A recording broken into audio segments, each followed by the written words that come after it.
very sensitive point. Minister Al-Jadaan, in the Arab world, 141 million people are food insecure. This is 1/3 of the population. And obviously, they should not rely on humanitarian aid. They should rely on producing domestically, having good distribution systems, good storage capacity, so they can feed their people themselves. So we are stepping up our engagement on all these fronts. We integrate this team in our capacity development, our surveillance function, in deploying financial support, and as well as in cooperating with others.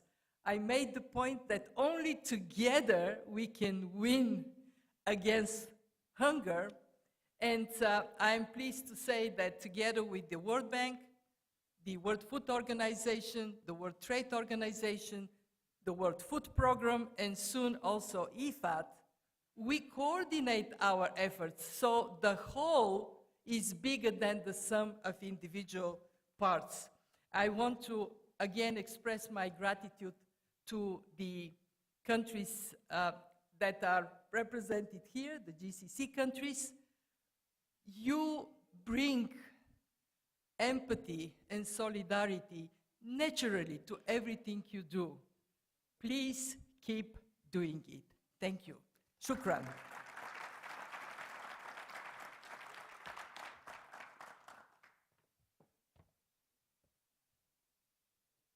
Thank you, Mrs. Kristalina. So to continue these conversations and get a comprehensive understanding on the gravity of the situation and the required short and long-term actions to mitigate the crisis and achieve zero hunger by 2030. I would like to welcome my distinguished panelists on stage, of course, Mrs. Kristalina Georgieva, His Excellency Dr. Mohammed Al-Jasir, President of the Islamic Development Bank and Group Chairman, His Excellency Osman Khan, Minister of Economic Affairs and Promotion of Production Sectors at the Islamic Republic of Mauritania, and Mr. David Beasley, Executive Director of the World Food Program, who's going to join us shortly via video conferencing. We will also be joined today via a pre-recorded message by Mr. David Malpass, the World Bank President and the Director General of the World Trade Organization, Dr. Ngozi Okonjo-Iweala. Welcome.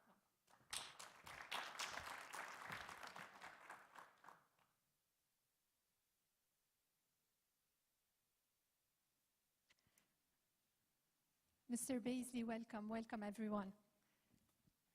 Mr. Beasley, let me begin these discussions with you, and I want to hear your assessment. Can you hear me? So, David, I would like to hear your assessment of this crisis. Are the challenges big enough to the point that the world will simply run out of food? Just when you thought it could not get any worse, then you have the bread basket of the world turned into the longest bread lines in the world. And so if you go back and look at my Nobel Peace Prize speech that I delivered 9 months ago in Oslo, I said that 2022 would be the worst humanitarian crisis since the beginning of the United Nations, since World War II. And that was before Ukraine. We had already seen food insecurity, and I mean acute food insecurity, people who don't know where their next meal is coming from, meaning they're marching towards starvation. When people are marching towards starvation, 3 things happen. Either they starve and die. 2, you have destabilization of nations. 3, you have mass migration. And usually the cost is at least 1,000 times more. Only 5 years ago, that number was 80 million people. And I was thinking that we could put the World Food Program out of business by ending hunger for those 80 million. Unfortunately, because of man-made conflict and climate shocks, that number went from 80 million to 135. That was pre-COVID. COVID comes along, creates economic devastation to the poorest of the poor countries around the world, as Kristalina was outlining, and that number goes from 135 million to 276 million pre-Russia invasion of Ukraine. That takes place, now the number, as you have heard, is 345 million people. Well, what's very troubling, and Kristalina mentioned this number of 48 countries to be looking at, there are 50 million people in 45 countries that are knocking on famine's door. And those 45 will align with those 48. So if you want to know where there will be famine and destabilization and mass migration, start with those 45, 48 nations. We're billions of dollars short of what we need. But the long-term and the short-term answer is not just throwing money at it. It's not just continuing to feed people endlessly, but it's to create the strategic financing and operational strategic effective programs that create sustainability and reliability that Kristalina was talking about, for example. Had we had the flexibility over the past many years to create resilience in these communities, when a shock like the Russia food and Ukraine crisis takes place, the impact would be billions of dollars less. Now, just when you think it can't really get any worse, now we've got unprecedented droughts around the world and a fertilizer crisis. And just as I said months ago, when Russia invaded into Ukraine and everybody was focused on the conflict on the borderlines, I immediately went down to Odessa, said, you've got to get these ports open. Otherwise, there will be mass famine around the world. As I said to President Putin, you do not want to bring famine to the rest of the world. So we negotiated a settlement to open up the port for 6 months. 4 months. We're halfway into that now. We've been moving grain out of that port in a very successful way. But we've got to continue the grain initiative, but we got to get fertilizers moving around the world. Because what most people don't realize, when you feed 7.75 billion people around the world, that's commercial, everybody together. Half of that is because of fertilizer. So if we don't get fertilizers moving, you're not going to have just a food pricing problem like we're facing right now. David, you will have a food availability problem in 2023. And when that happens, it will be hell on earth. It will be tragedy upon tragedy. If you go back and look at 2006 and 7 and 2011, where you had unprecedented food inflation and Arab Spring, 48 nations had civil unrest, riots, protests. Today, the economic factors are much, much worse. And if we don't get on top of this, we're going to pay a mighty big price. And we have solutions, but that's about all the time I have for right now. David, briefly on the matter of fertilizers. So you're not expecting the market to stabilize anytime soon? I do not expect the market to stabilize where we need it until we get these fertilizers out there, because you're going to have a food availability problem. We've been able to calm the market to some degree, but there's still so many fragile factors out there. Altogether, it's not going to take much to push everything over a cataclysmic edge. And when you have 345 million people marching towards starvation around the planet, it's not going to take much. And so we've got to be on top of this thing.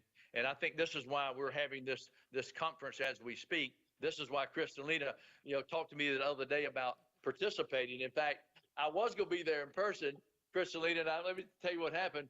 I told my wife, hey, I've got to go to Saudi Arabia. They have an incredibly important conference. And she said, your 1-year-old grandson is coming to see you in Rome, Italy, tomorrow. And she gave me that look that every husband in the world understands. Yes, ma'am, you're the boss. I will be That's there. The empathy of women.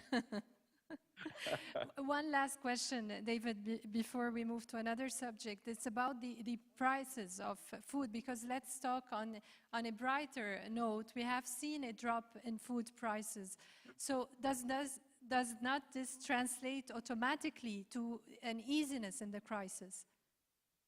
It does translate in a little bit of easiness, but you have to understand that drop is not that much of a drop compared to where the food prices were just 2 to 3 years ago.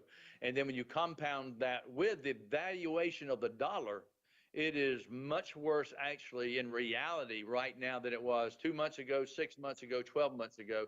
So it's a cumulative dynamic coupled with, Lara, that the coping capacity of the poorest of the poor in, for example, the 48 nations that Kristalina was talking about, because of COVID, they don't have any coping capacity. And many of these developing nations have a debt crisis right now. And this is why this conference is so very important, because with oil prices and gas prices pushing up food costs, the Gulf states have a tremendous opportunity to show the world they care and be a part of the solution going forward. But the key is not just throwing money at it, as we all know.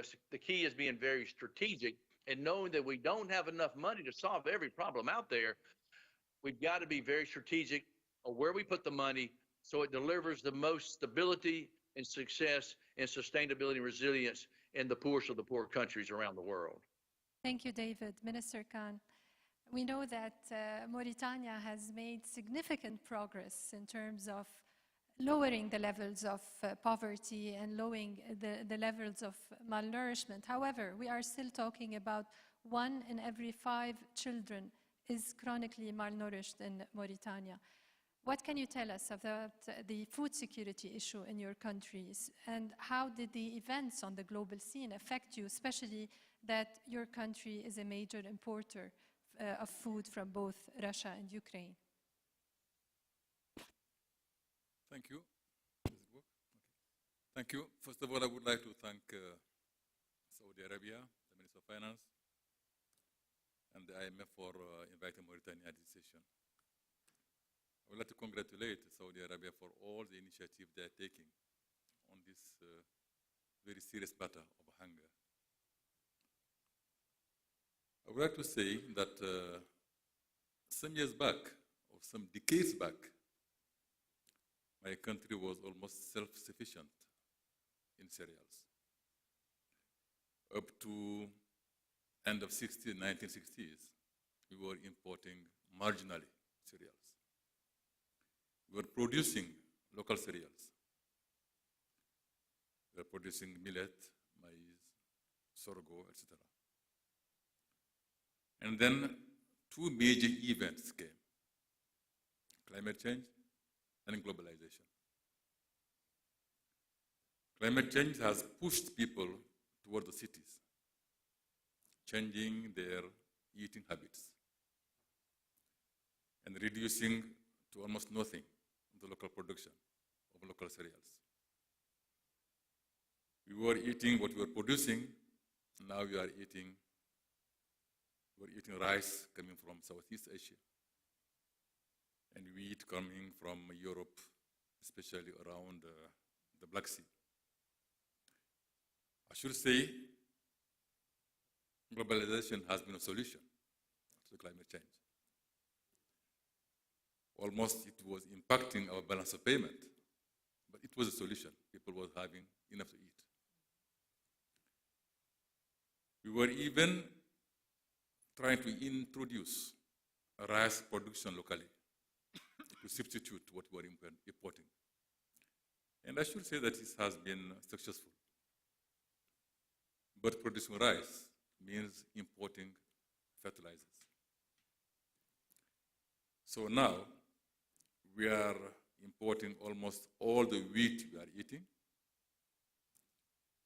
We are importing all the fertilizers we are using to produce rice. So we need this trade to continue. Unfortunately, what we learned from this pandemic and from this war in Ukraine, that globalization is not a reliable solution. In the medium term and long term, we know that climate change will continue. Its effect will continue. We know also that we may face from time to time situations like this one that has disrupted the supply chain on food products and on fertilizer. This is where we are now, and that's why people are facing this situation of hunger, of food insecurity in our countries. Thank you. Thank you so much. So when it comes to food security nowadays, the issue is, part of the issue is more about the distribution of food rather than the availability of food. And we have talked about how many countries responded to this crisis either by partially or fully banning food exports.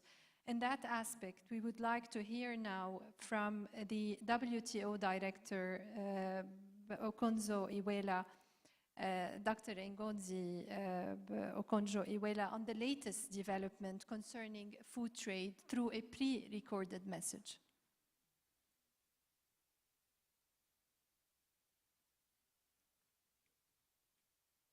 Excellencies, dear Kristalina, good day. I'm sorry I cannot be with you today, but want to wish you well in today's session. Regarding developments in global food trade, food markets are highly dependent on the evolution of food prices, which were already at a very high level at the beginning of the year, 35% higher in January 2022 than in January 2020. Food prices rose nearly 19% after the war in Ukraine broke out in February, driven by the immediate impacts on the grains and oilseeds markets. The situation has somehow eased in the recent months, and the food price index registered its 5th consecutive monthly decline in August, 13% less than in March, but still 8% higher than a year ago and 40% higher than 2 years ago. This can be explained by various factors, including recent good harvests in various parts of the world, as well as the agreement on the Black Sea Initiative, which was concluded on 27 July by the UN Secretary General with Turkey, Ukraine, and Russia, that permitted the resumption of food exports from 3 Ukrainian ports on the Black Sea. As of 30th September 2022, we understand that 241 voyages has carried an estimated 5.4 million tons of products, in particular wheat, corn, and sunflower oil. The situation remains nevertheless quite volatile due to adverse weather conditions in some regions of the world, including droughts, flooding, geopolitical uncertainties, as well as the possible negative impact of high prices of energy and fertilizers on future production. The increase in food prices has pulled up the value of world trade in food and related commodities, driven mainly by commodities most impacted by the war. Year-on-year growth of trade values in the war period have increased 37% for wheat, 27% for maize, and 37% for sunflower oil. Trade volumes expressed in quantities are expected to be less variable due to the low elasticity of basic staple foods. As a result of the food price spike, the World Food Import Bill is expected to reach a new all-time high in 2022, surpassing $1.8 trillion, 3% above last year's record level. The situation is particularly worrying in several vulnerable countries. In sub-Saharan Africa, net food importing developing countries, the food import bill is expected to increase despite a reduction in imported quantities. The risk of supply disruption resulting from the war in Ukraine was first felt by countries mostly dependent on the Black Sea region for their imports of grains and oilseeds, as this is the case for some GCC countries. The food international price hikes, as well as the surge in energy prices and transportation costs resulting from the COVID crisis, and the domestic currency depreciation vis-à-vis the US dollar, have triggered a sharp increase in food price inflation in most countries, particularly developing countries, affecting the most vulnerable segments of the population. According to the World Bank, food inflation reached record levels in several countries, including Zimbabwe, Lebanon, and Sri Lanka. Against this background, it is of utmost importance for all countries to adopt measures that would ease the situation both at home and globally, rather than those which worsen the situation. This means, in particular, allowing agri-food trade to flow as freely as possible, to play its role as a conveyor belt transporting food from surplus to deficit areas. In this regard, The MC12 Ministerial Declaration on the Emergency Response to Food Insecurity constituted a strong and credible response to the current crisis. Notwithstanding their differences on a number of issues, all WTO members united to acknowledge the vital role played by trade, along with production, in improving global food security. They committed to take concrete steps to facilitate trade in food, fertilizers, and other inputs. Members with surplus stocks were encouraged to release them on international markets and to ensure that any emergency measures introduced to address food security concerns minimize trade distortions as far as possible and would be temporary, targeted, and transparent. Nevertheless, with respect to export restrictions and prohibitions, we are facing a very dynamic situation. A month ago, we reported 57 export restrictions, of which 15 had been phased out, leaving 42 restrictions in place, a welcome downward trend. Unfortunately, since then, we have noted 11 more export restrictions, for a total of 53 now, reversing the earlier reported downward trend. As I said, the situation is dynamic, and we're working very hard through our transparency and monitoring tools to remind members of their declaration at MC12 to keep export restrictions down. It is important to report that members also took 46 import facilitating measures on food, feed, and fertilizers. Finally, the action to address food insecurity in the world that would have the greatest impact is if we could actually end the war in Ukraine. But from the trade side, I would urge all members to keep their promises, to keep export restrictions and prohibitions down to the barest minimum, to allow the free flow of trade. This would greatly help with food insecurity. Thank you, and I wish you a very good session.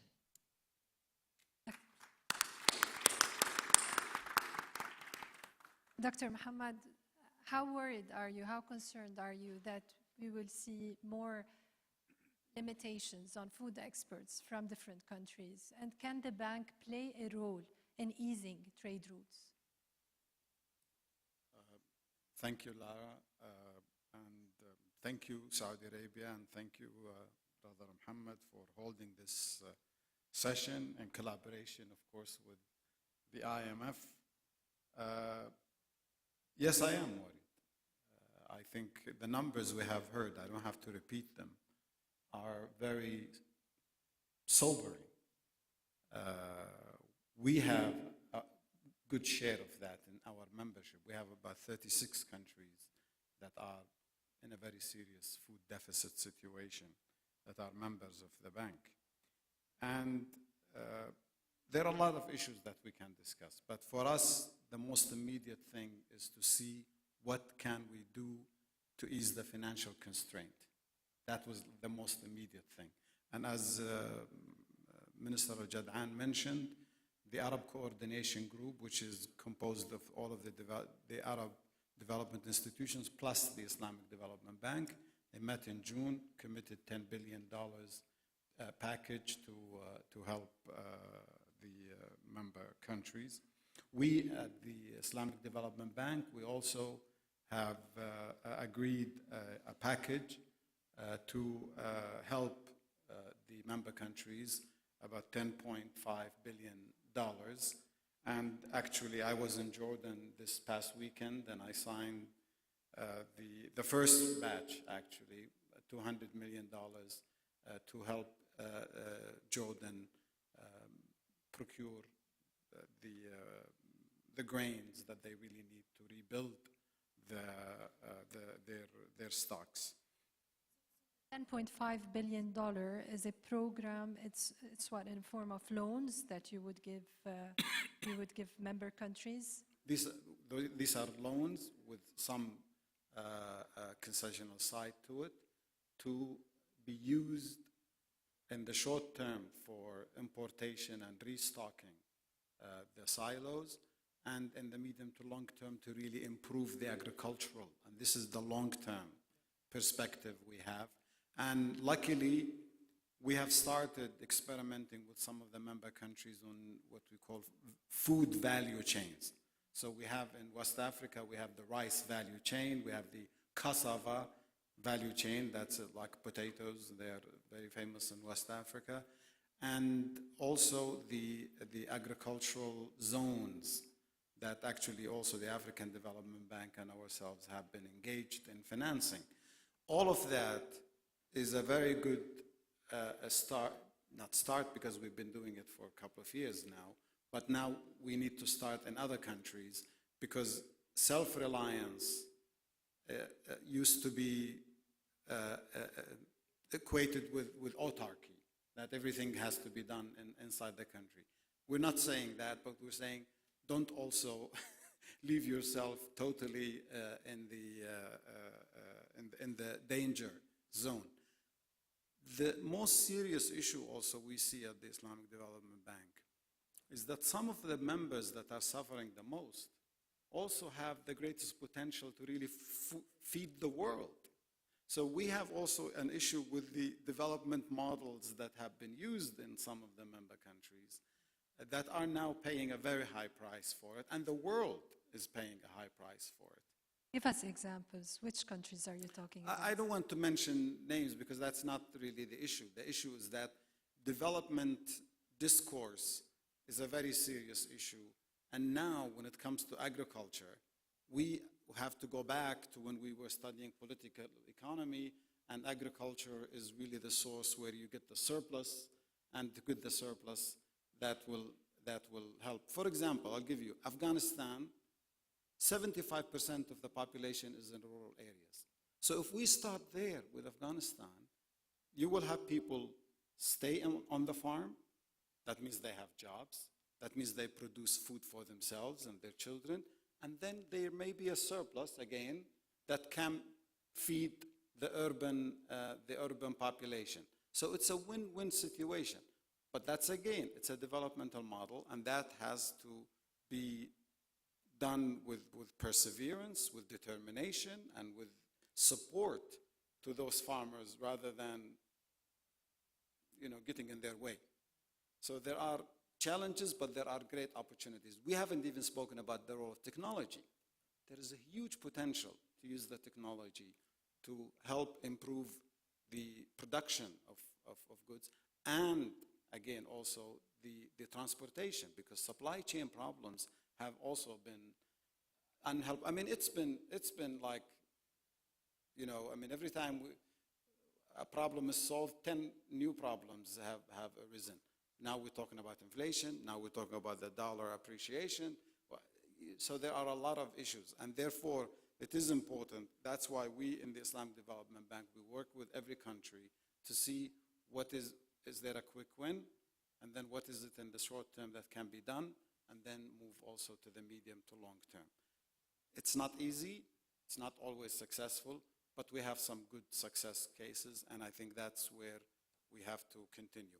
But the immediate thing is the financing, and we've already signed with Jordan, we've already also signed with some other countries. There's more than 660 million, the Islamic Development Bank, on the food security issue this time, not just at this crisis.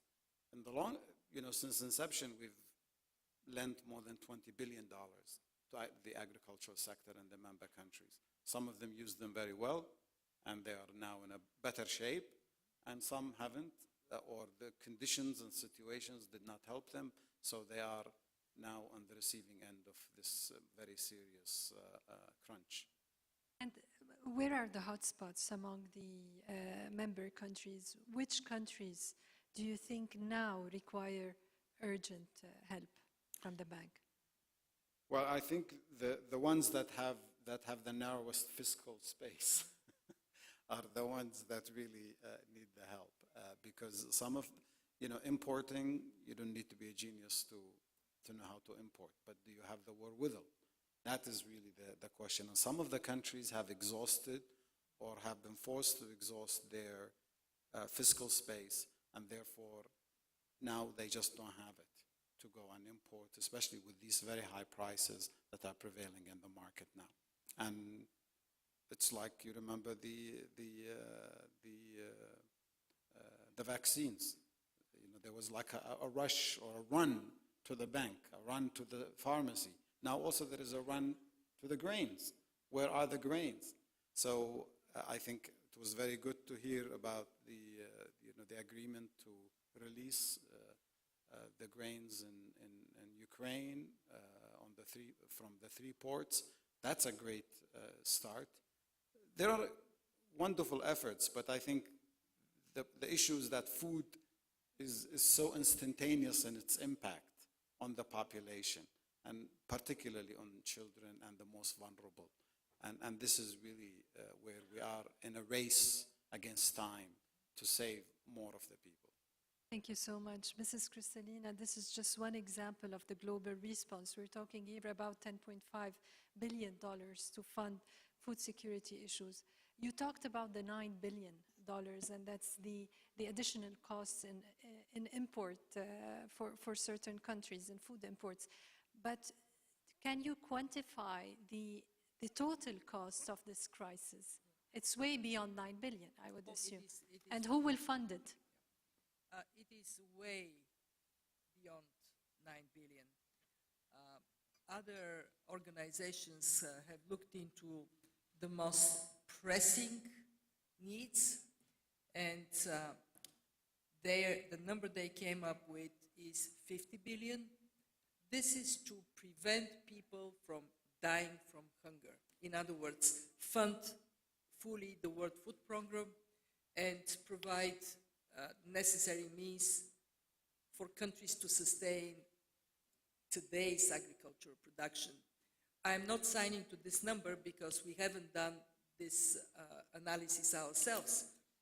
When you look at feeding people of the world, there are three parts of it.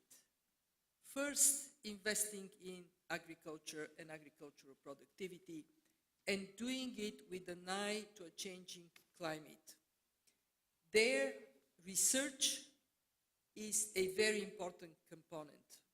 We know how the Green Revolution came to be, how we managed to feed people, because research led to resilient seeds and higher agricultural productivity.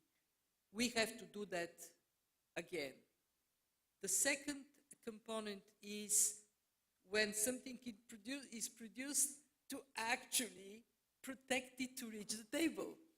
And for many countries, this is logistics, transportation, storage, cooling capacity, cannot be ignored. And the third one is to have the financial capacity to have access to relatively low-cost financing so you actually can keep the system working. And I believe that this crisis is a wake-up call for us as a community, everyone from their comparative advantage, to contribute to making this problem that, as I said, is the greatest solvable problem, finally solved. For us at the IMF, we see three priorities. The first priority is help countries have the right policies. Because if you have the wrong policies, you produce and it is wasted, or you don't produce the right thing. So that we engage. Second, to create the capacity for countries to have that buffer in place. In other words, as you said rightly, knowing that countries have now very limited fiscal space, work to expand it. And our third priority, as I mentioned before, is we have our Resilience and Sustainability Trust. We would like to use some of it for transformation that includes climate resilient agriculture. Science is a great friend. Here in Saudi Arabia, they figured out a way how to make salty water good for agricultural production. They call it Red Sea farming. We cannot have these things being only in the hands of of some countries. We have to do, again, a massive improvement in opportunities across the globe. You ask a question where things are worst. I would say sub-Saharan Africa, in particular, the Sahel and the Horn of Africa. Unfortunately, Pakistan, because they lost a harvest, it is not clear what the next harvest is going to be. And this year, actually, we saw in India, we saw in Europe, we saw in the United States, significant reduction in agricultural productivity because of weather events. Broad message, there are countries where we know we have to help collectively for people to survive. But there are countries that are not on this list of vulnerable, and Mother Nature puts them on the list. Conclusion, build resilience to shocks and build agriculture that is truly sustainable so we can overcome the tragedy of hunger. Can I say only one thing? When we talk about hunger, we think of the physical impact. But there is much more than that. There is the loss of dignity. You are a mother, cannot feed your children. You're a father, you cannot put food on the table. And there is loss of intellectual capacity. Malnourished kids never grow to their full potential. So we have to think of this also as the world having untapped resource for all of us. We lose it because of hunger. Thank you so much. I would like later on to ask you about the window, the lending window that you did, Yes, and the details, more details on that.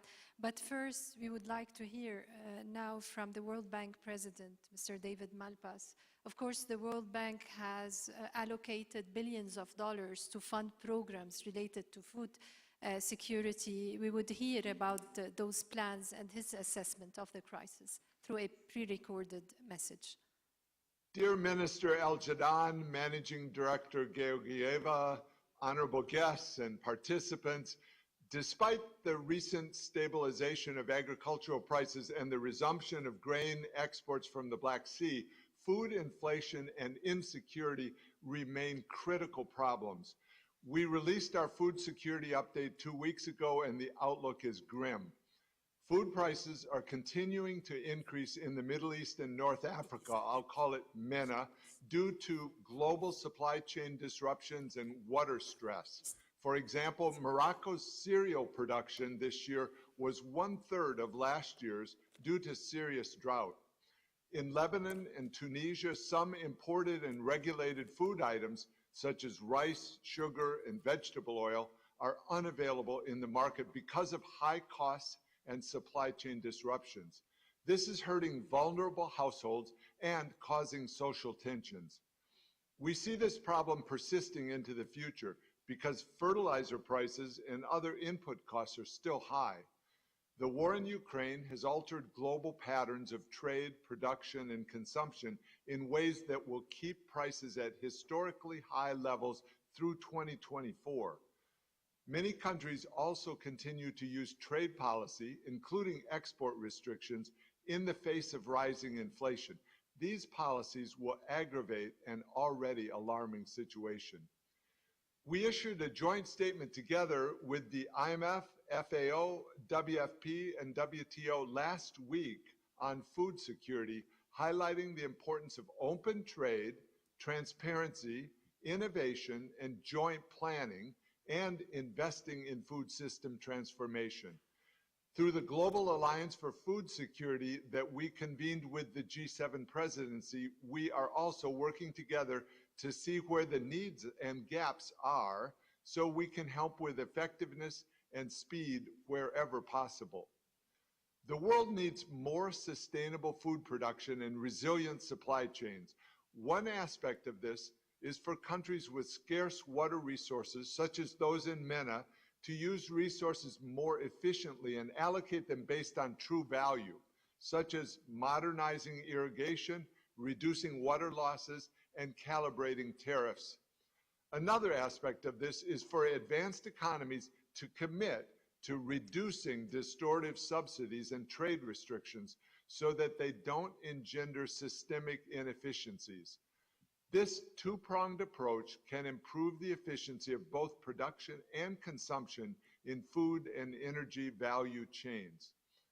As the World Bank Group, we are implementing a $30 billion food insecurity response comprised of new and ongoing projects to support vulnerable households cope with the shock, support farmers to increase production, improve nutrition outcomes, and build resilient food systems.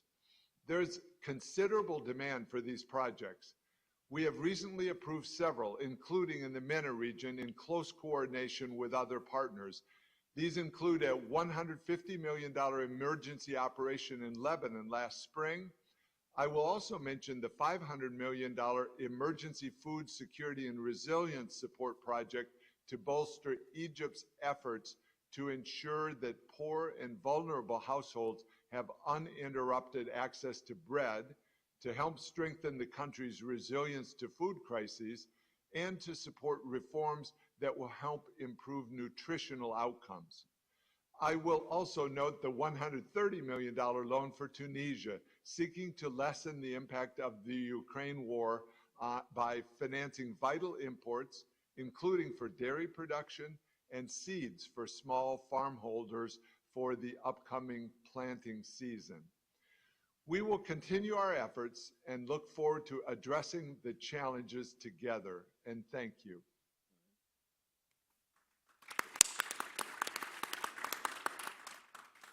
So, Mrs. Kristalina, we just heard from David Malpass about the steps that the World Bank is taking. Let us elaborate more on the food shock lending window that the IMF just launched. First of all, what is the size of the program? Let me say that we collaborate very closely with the World Bank because we want to be sure that what we do is as impactful as possible. For our food shock window, we have first identified the countries that are potentially candidates for the window. And I mentioned there are 48 countries where there are also pressing balance of payment needs. Not all of these countries are going to be in need because they may be served through other vehicles, including from the World Bank. As well as for quite a number of countries, the most appropriate way to support them is to augment existing programs. We have done it for Moldova. We are looking at countries where there is a pressing need. We have a program, we just augment the program. We also do not want to substitute a upper credit tranche program with emergency finance if there is more for the country than just addressing this food insecurity. So when we look at the 48, we came to the conclusion that somewhere between 10 and 20 countries at this point of time are likely to be asking, and you wouldn't be surprised that quite a number of them are sub-Saharan African countries. But also we are looking at countries where the shock is caused because they cannot export. Take the case of Ukraine. If Ukraine cannot plant and therefore cannot export, that is a balance of payment shock that they are experiencing. So we will see, I can tell you that we have a team now going to Malawi, and they would be looking at, do we go with the program in which part of the program addresses food insecurity, or we go with two steps. We do an emergency support first, and then we do a program. In other words, our objective here is to be what we should be, a third line of defense. First line of defense is humanitarian aid and donor financing. Second line of defense, the multilateral development banks. Third line of defense, the IMF, when strictly we are addressing a balance of payment problem that cannot be solved without our contribution. You ask about the size. Hard to say. I thought how you much. forgot about that. No, no. Hard to say because it depends on how many countries are to use the window. But I can tell you that we would not hesitate to do as much as necessary to serve our members. So if the members need more, we would do more. As Minister Al-Jadar and the other honorable ministers know, I'm actively working to get more support for our Poverty Reduction and Growth Trust. By the way, we are funding the window with on-lending of SDRs from last year's allocation. And I know that they are very sympathetic to my call, so we will not have a restriction because of amount of funding. Remember COVID, when COVID started, we said we're going to fund emergency financing for countries that come to us. We made an envelope available and we funded every single request that we could fund, 86 countries. In this case, I don't expect so many, but let's imagine worst case scenario.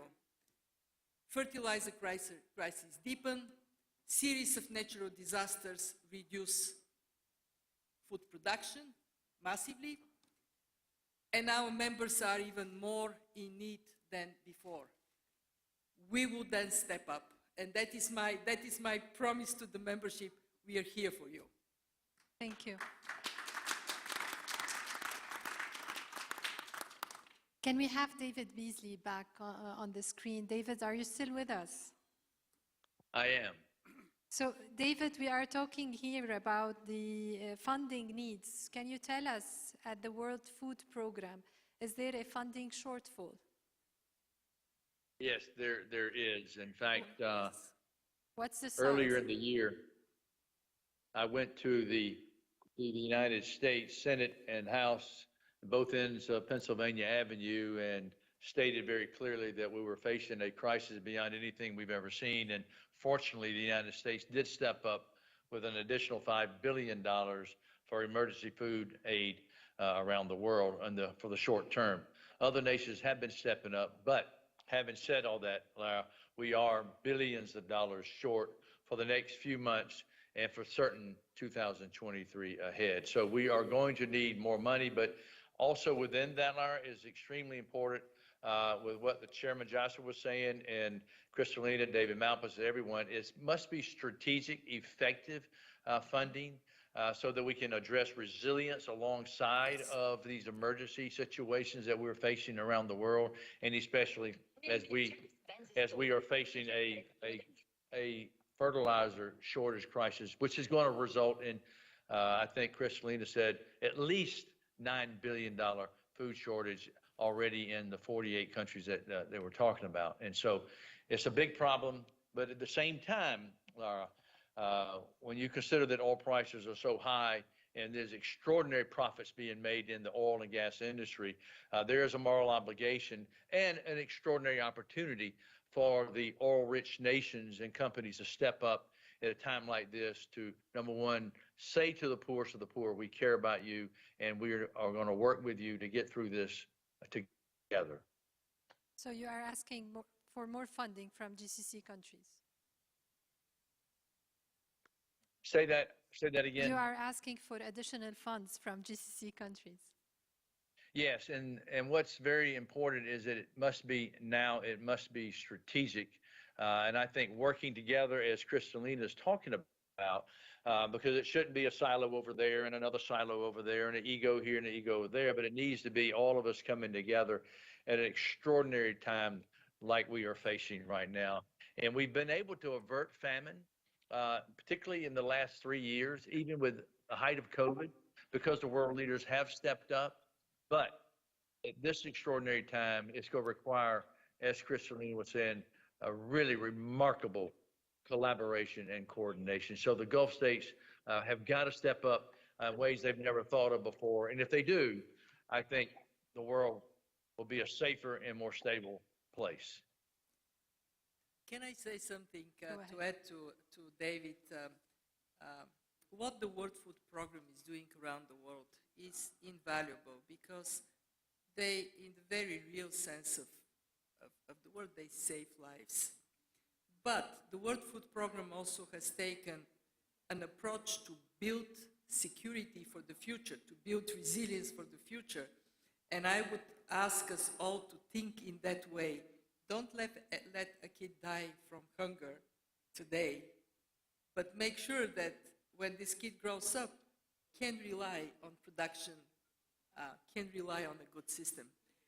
And to the GCC countries, yes, it is true that the GCC countries play a very important role financially. They actually recently committed $10 billion to address the food crisis. But the most important role they play, in my view, is bringing this sense of solidarity and care for the vulnerable people, and bringing their voice, the voice of those that may be voiceless, in the high corridors of power. So when we go to the annual meetings, I count on you to do it, and I know you will. Minister Khan, I want to hear your opinion. From a country perspective, do you think that this global response is enough? Would you be applying for these new programs? Okay, thank you. What I would like to say first is that we are absolutely convinced in Mauritania that we can successfully tackle this food insecurity issue. We can do it. We can solve the problem. We know what to do. We know that we have to build dams to make a good use of the water, small or big. We know that we have to build irrigation channels. We know that we have to build storage facilities. We know that we have to mechanize the operations. We know that we have to invest in research. We know that we have to reform to bring in private sector investment. We know absolutely what to do on that. Yes, there is the issue of emergency now, this year, next year, but we have to think of the future. We don't want this issue to remain there forever. We can solve the problem, we have to solve it. To that effect, we need money. Yes, the World Bank, our friends here, I see Islamic Development Bank, Saudi Fund, and bilaterals are here. They are supporting us, they are helping us. But this issue is so serious that we need much more resources than is done now. How much more money do you need? You see, The additional cost of this crisis, what happened in the past 2 years? no, you see, we have just prepared our action plan for the next 5 years for Mauritania. Absolutely convinced that if we get something like $1.5 billion, we can tackle successfully this issue of poverty, of hunger in Mauritania. We can do it. But we need these resources to come. We know that the international community has set these green funds, these funds for climate. First of all, the target of $100 billion have not yet been reached. It was supposed to be reached $100 billion per year, not yet reached. Second, the amount flowing to Africa is very small, around 25% of this amount is going to Africa, where there is a need. And it's difficult to know even how to access it. So my plea will be to look at these funds, to streamline the way they are used, to simplify them, and to make them more responsive to the needs where they are. In Africa, Kristalina has just mentioned these Sahel countries. These are the countries where they are needed. These amounts are needed there. But how much is received in these Sahel countries? Almost nothing. We need to streamline the way these amounts are needed, are used. That's our plea, and we can solve it. We can solve this issue. Thank you. Of course, we are talking here about the immediate steps and the steps needed on a longer-term basis to build sustainable agricultural sector. And we know that the GCC countries, so I want your input here, Dr. Muhammad, we know that the GCC countries, even before these events, food security has been a top priority due to the conditions in the GCC countries. We have water scarcity, tough weather conditions, even we lack agricultural land. And this has enticed the GCC countries to invest in technology and even to buy agricultural lands abroad. So what can we learn from GCC countries in that aspect? Where are the successful examples that other countries can build on? I think probably GCC ministers will be better positioned than the president of the Islamic Development Bank. But since they constitute 45% of my shareholding, so they are putting up the resources for what we do. We have witnessed in Saudi Arabia, at least, and I think the case probably goes for the rest of the GCC, good planning ahead. So for example, if you look at the silos and the warehousing, all of that, it has been done very early on. And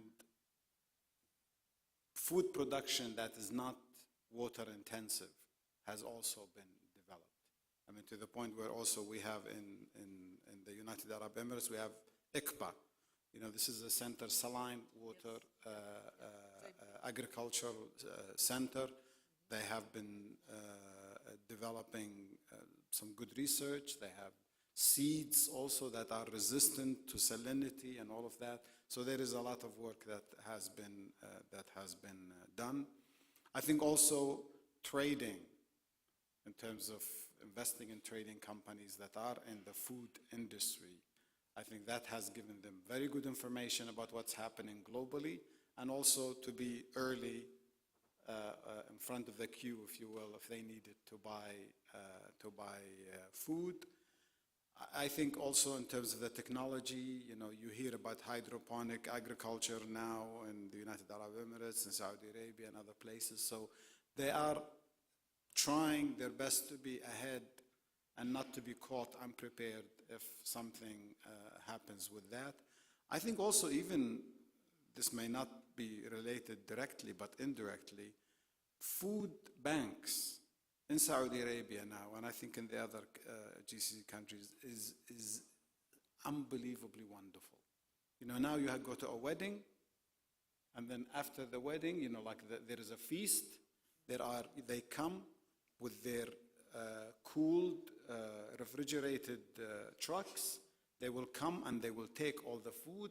They will repackage it, and the same night it will go to every needy person, or not necessarily very needy, but so there is a lot of respect for the food and its preparation and its distribution among people. So there is, I think, consciousness has been rising in the GCC, and I think that is something that would be good to learn from. Thank you. Let's conclude these discussions, and I would like to ask each one of you one question. And if you have to choose one action that needs to be taken today, right now, to solve the food security issue, what would that be? I would finish with a bumper sticker. Love food, hate waste. In other words, make sure that what we produce goes to feed people. We produce enough to feed the world's population. How come we still don't do that? So I would really stress the importance of working together to make it so that the money is available, the food is properly processed, transported, so there is no waste. Thank you. David? Yeah, that's a $1 trillion question, first and foremost, in the wars, in the wars, in the wars. And number two, I think what Crystalina's saying, if you could end waste, that's over $1 trillion worth of additional food that could feed over 2 more billion people. And we could go on and on, but that's a good start right there. Thank you, David. Minister Khan. Okay, you may guess anyway, my concern is how to get more resources. So I would, and we would like to produce what we will eat. We don't want to continue importing, so we want to produce locally what we eat. I would suggest that the IMF considers the possibility of using SDRs to feed these green funds. Thank you. I want to change my answer. Go ahead. I have to change my answer because you really said exactly what I should have said. Last year, we have provided all our members with SDRs, $650 billion. The bigger chunk went to those countries that really don't need it. They have reserves of their But they own. don't need it. So we are asking, please lend it back to us. If you don't need it, we can make great use and I think close so. the financing gap I think where so. it exists. So thank you. Dr. Muhammad, if you have to choose one thing, would it be financing? Would it be something else?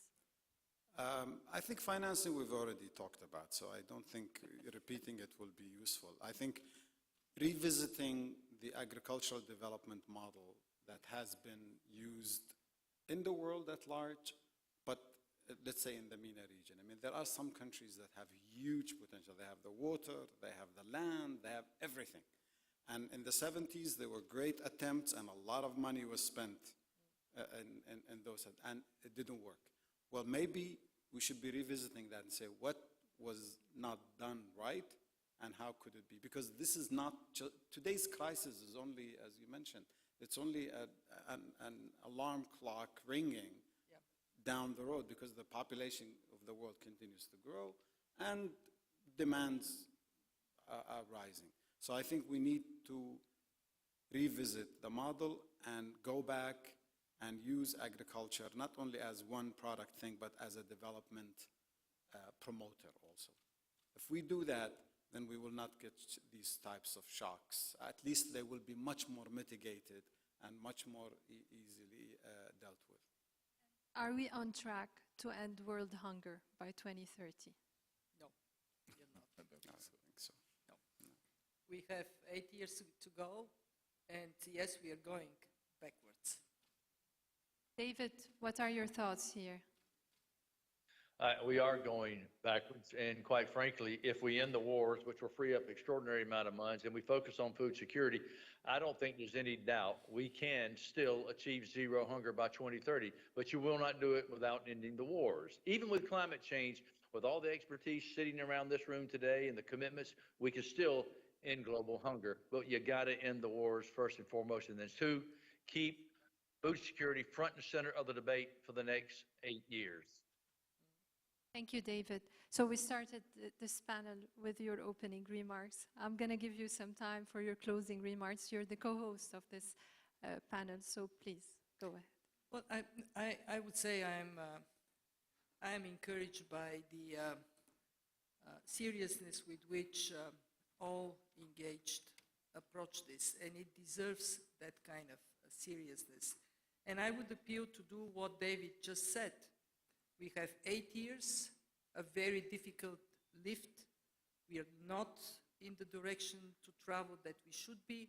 Let's change course and then make sure that the elements of success are built with the determination and the financial capacity required. My granddaughter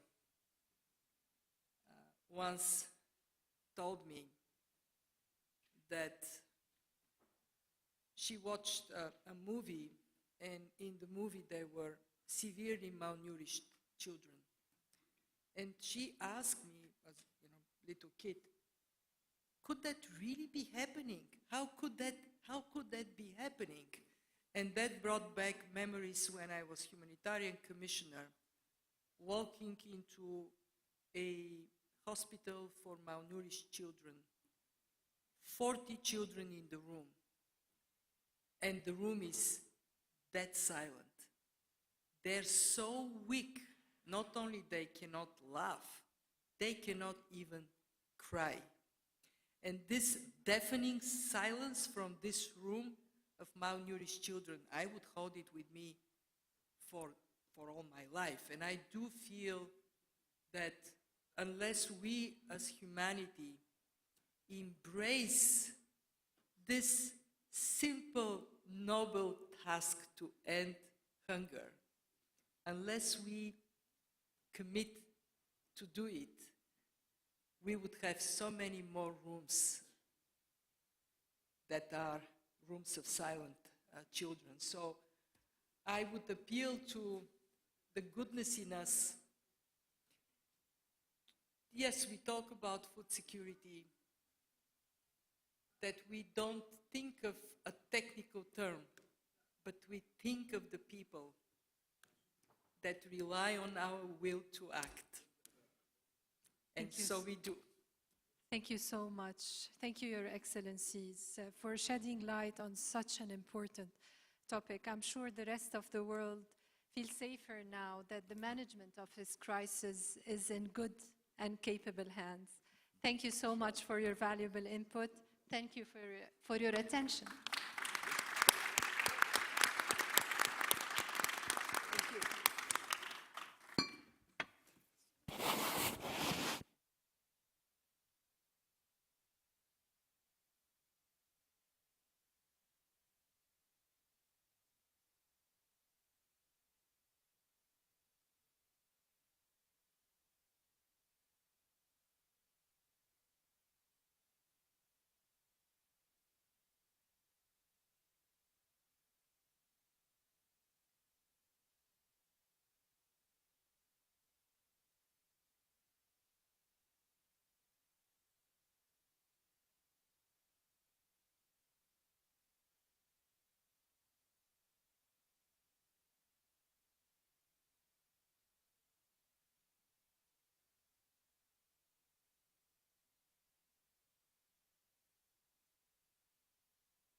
بسم الله الرحمن الرحيم. Your Excellencies, dear esteemed guests, welcome to the signing ceremony of the establishment of a regional office for the International Monetary Fund here in the Kingdom of Saudi Arabia. I would like to now move the floor to His Excellency Minister of Finance Mohammed Al-Jad'an and Managing Director of the International Monetary Fund, Kristalina Georgieva. Your Excellency, yes, please. Thank you.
Yes, please, yes.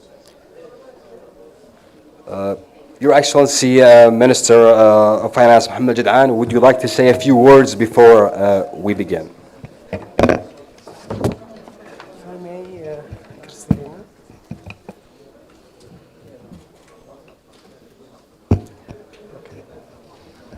السلام عليكم ورحمة الله وبركاته. مساكم الله بالخير جميعا. إذا تسمحوا لي حأتكلم باللغة الإنجليزية وأعتقد في ترجمة للإخوان اللي يحتاجون إلى ترجمة. At the outset, I would like to very much welcome the IMF Managing Director visit to Saudi Arabia.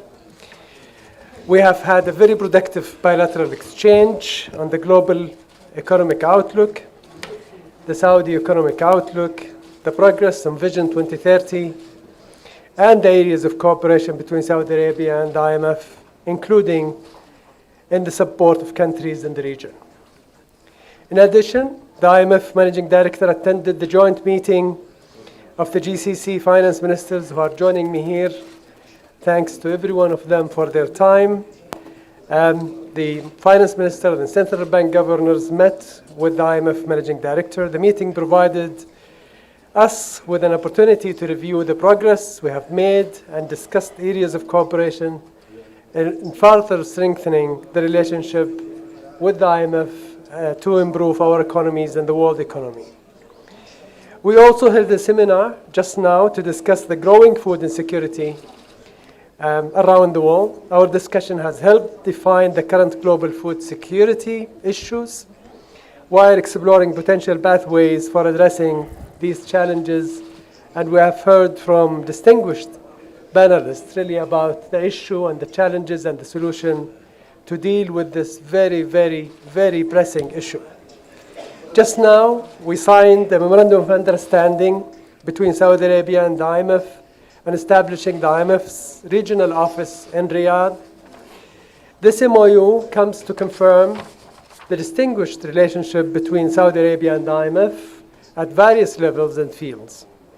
The office will develop strong partnerships and capacity development, outreach, surveillance, and policy advice for the GCC and the broader Middle East region, including by strengthening coordination with regional institutions. And we had some of them with us and had His Excellency Mohammed Al-Jasser with us in the earlier seminar. Thank you, Your Excellency. We are looking forward to transfer of knowledge and experience through this office, which will help countries in the region strengthen their ability to design and implement economic policies.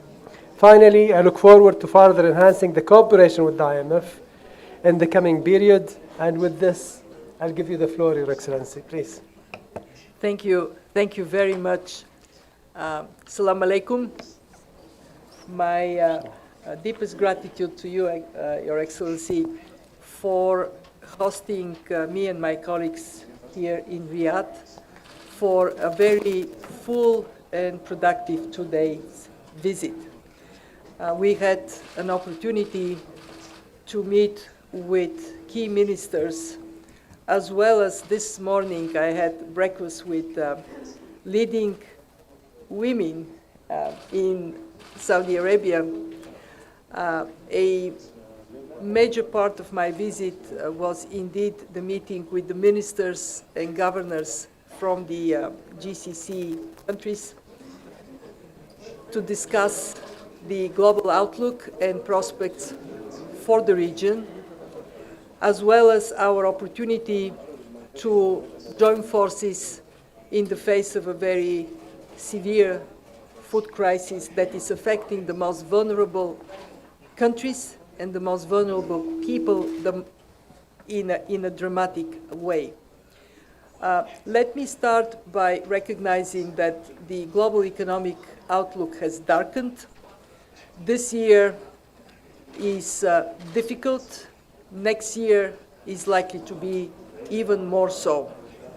On that background, the GCC countries present a bright spot with strong economic performance that is helped by the high prices of hydrocarbons, but is based on the reforms the region has undertaken in a very determined manner. We project 6.5% growth for the GCC countries. Oh, thank you. We project 6.5% growth for the GCC countries for this year. It is likely to remain in a very positive territory, albeit slightly lower next year, around 3.6%.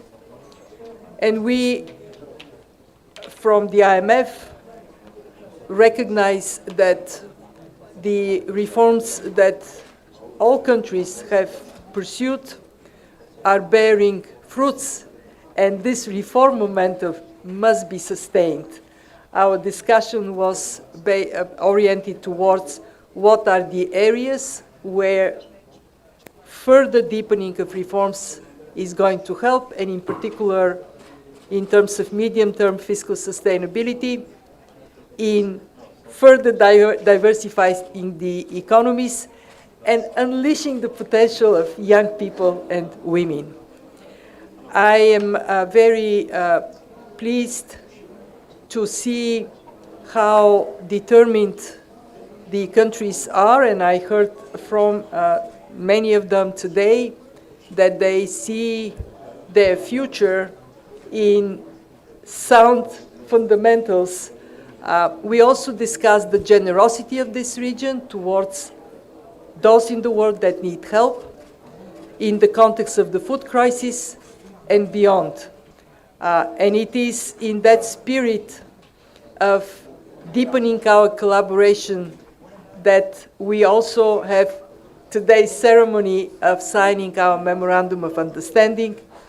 Thank you, Minister Al-Jadaan, for not just hosting us for 2 days, but hosting us for our presence in the region in the future to engage with all countries with 3 main objectives. First, to continue to support the region in the areas where the International Monetary Fund has strong expertise on fiscal matters, digital money, as well as on the balance between monetary and fiscal policy, how to put money in social programs that are most impactful.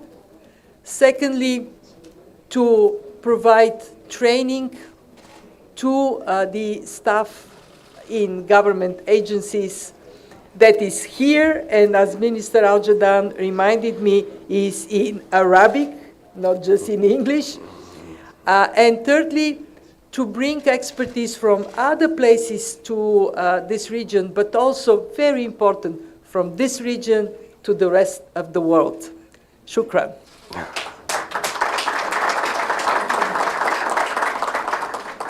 Thank you, Your Excellency. Thank you, Managing Director. I would like to thank also Their Excellencies for attending this historical signing of ceremony.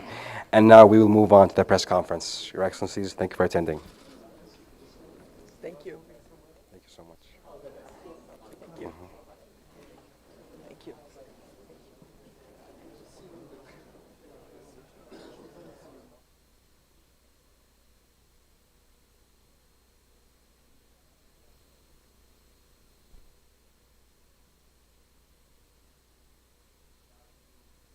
Testing. Okay. Now we will begin the press conference. I would like to ask also our dear journalists to please bear in mind that our time is limited, so we would only be taking a limited number of questions. Please also make sure to ask the question within the same topic we have just witnessed today. If you wish to ask a question, kindly raise your hand, provide us with your name, organization, and to whom you wish to ask the question to. Sir, please go ahead.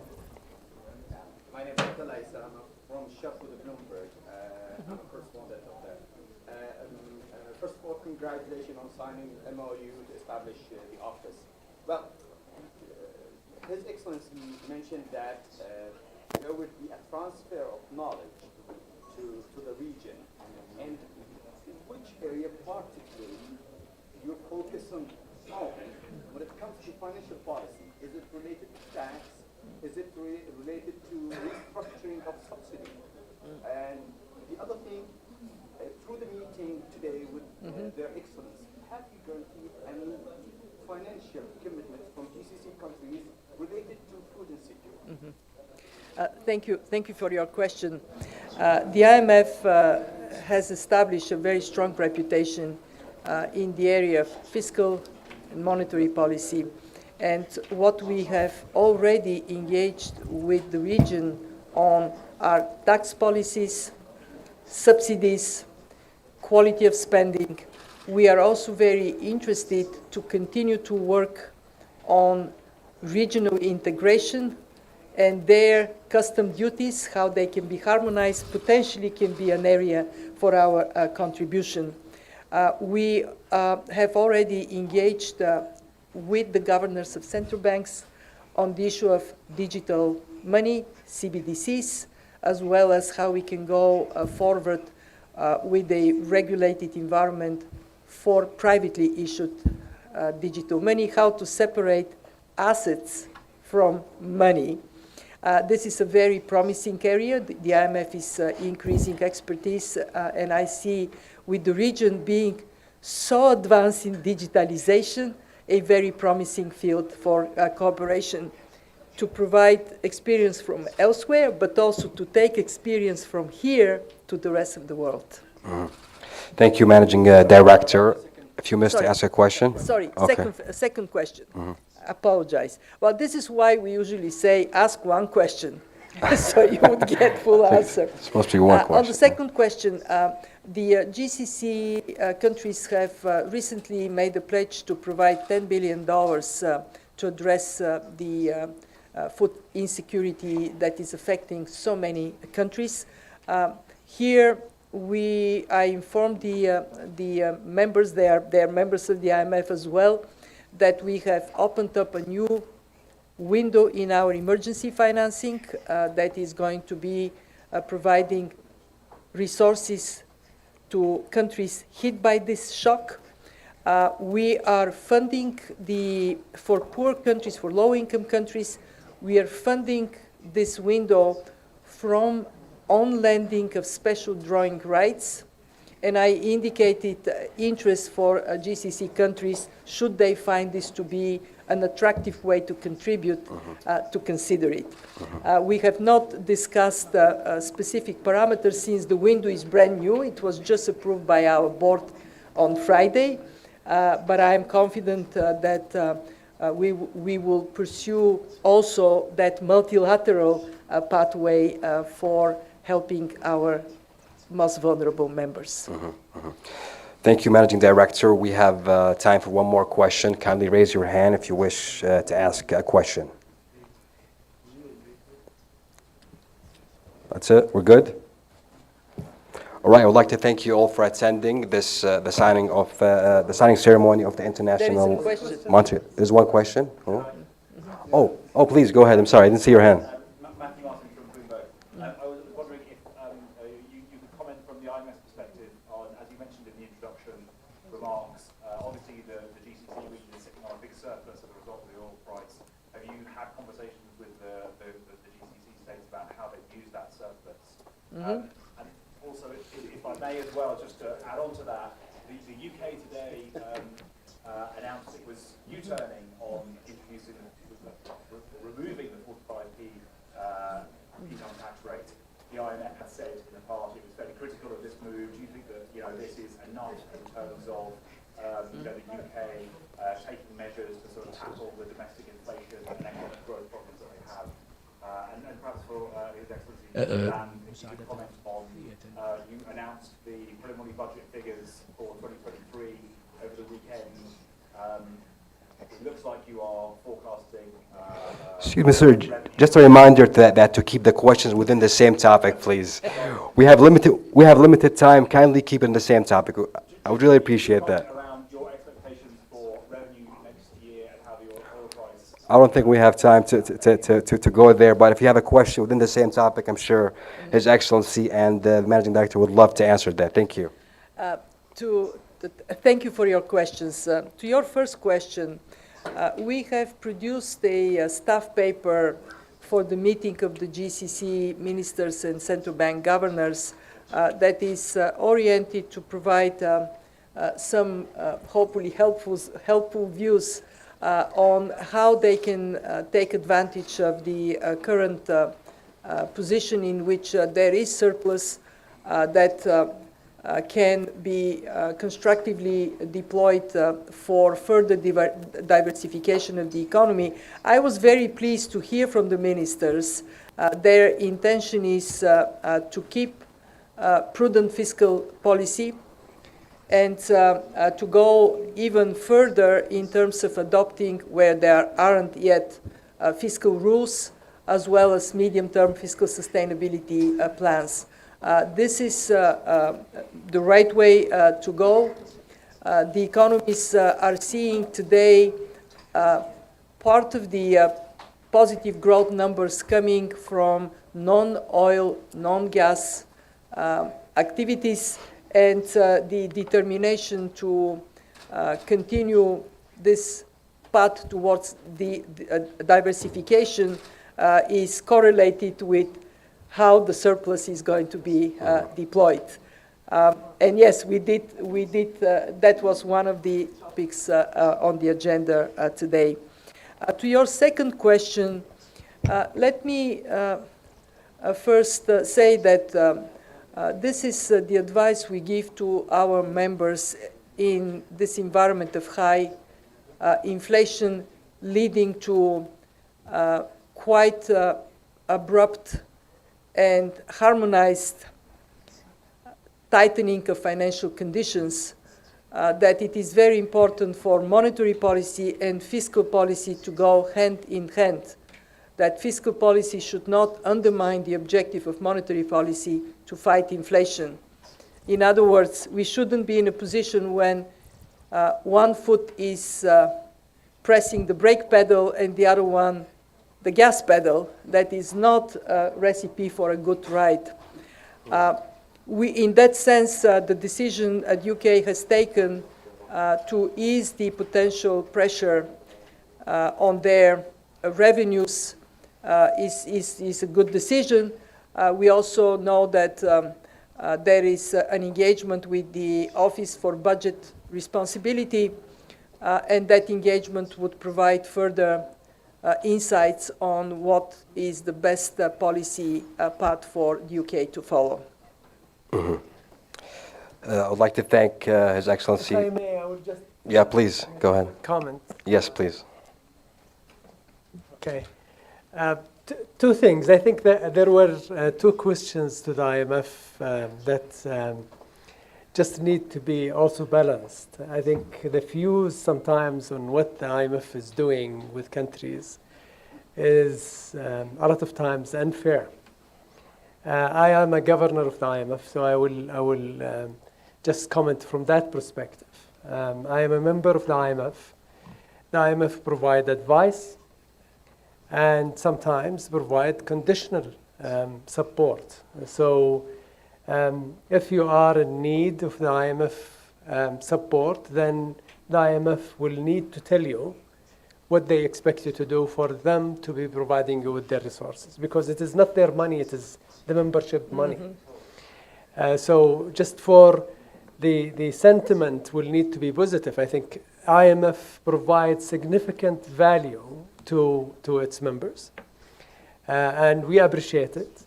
They provide us with advice and technical support and training, which we also appreciate. And I think with all that is happening around the world, we need institutions like the IMF to provide sanity and to provide support and to provide wisdom into a very, very difficult world today. So I am happy with the IMF. I'm happy with Kristalina being here. I'm happy with the regional office being set up in Saudi to support not only Saudi, but the region.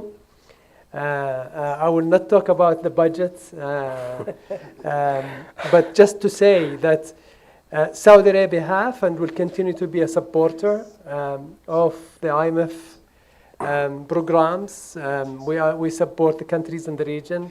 We announced that we have contributed in the last almost 11 months now, about 70%, an amount equivalent to 70% of the SDR that we received from the IMF, and we will not be shying away from contributing more when there is a need. So thank you again. Thank you, Kristalina, for being here, and thank you, everyone.